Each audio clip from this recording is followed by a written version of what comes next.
Hello bachcho, let's read the question. So the question is asking first A, explain with the example how the physical state of reactant and product can be shown in the chemical equation. B, balance the following equation and state symbols.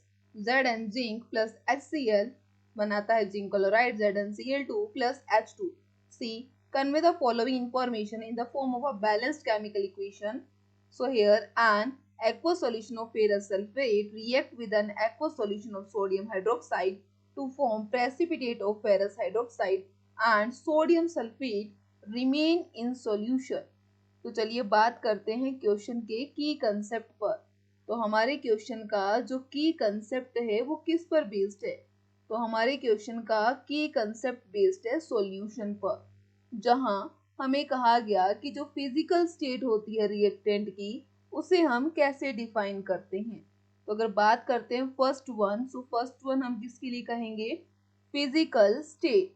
तो physical state को हम बोलते हैं कि एक ऐसी state जिसके अंदर क्या कहेंगे कि अगर हम जो भी हमारे पास रिएक्टेंट है और प्रोडक्ट है तो हम रिएक्टेंट एंड प्रोडक्ट को कैसे शोन करते हैं?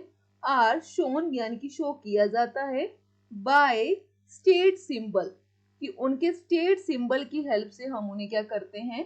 शो करते हैं किसी भी केमिकल रिएक्शन में।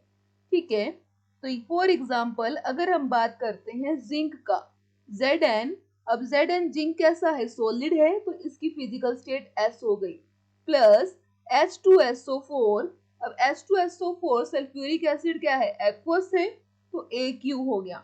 अब इससे बना क्या? ZnSO4, तो ये कैसा बना है? एक्वस बना है, तो AQ हो गया प्लस H2, तो H2 गैस है तो ये G आ गया। तो इस तरीके से रिप्रेजेंट की जाती है। अब बात करते हैं बी के लिए।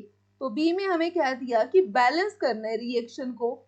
सो Zn प्लस HCl से बन क्या रहा है? बन रहा है ZnCl2 प्लस H2।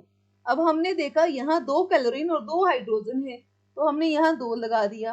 तो ये क्या हुआ? HCl भी पूरा हो गया और उसी के साथ ही ZnCl2 भी हो गया।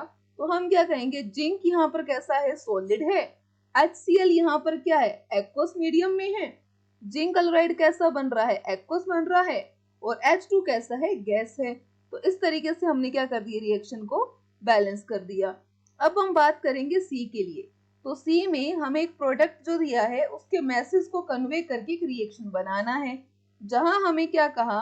तो जहां हमें कह दिया कि जिंक के साथ हमें दिया क्या है? तो हम कह रहे हैं कि यहाँ जो हमें दिया वो था FeSO4 यानी कि फेरस सल्फेट का सॉल्यूशन था। कैसा था? एक्वस था। प्लस क्या ऐड किया? 2NaOH sodium hydroxide. ये कैसा है? एक्वस फॉर्म में है। इससे बन क्या रहा है? इससे बन रहा है FeOH2। तो FeOH2 क्या है? फेरस हाइड्रोक्साइड है। प्लस क्या बन रहा है? प्लस बन रहा है Na2SO4। सोडियम सल्फेट के लिए क्या कहा? रिमेन रह जाता है सॉल्यूशन में, तो ये एक्वस फॉर्म है। FeOH2 यानी कि फेरस हाइड्रोक्साइड भी कैसा है? एक्वस फॉर्म में है।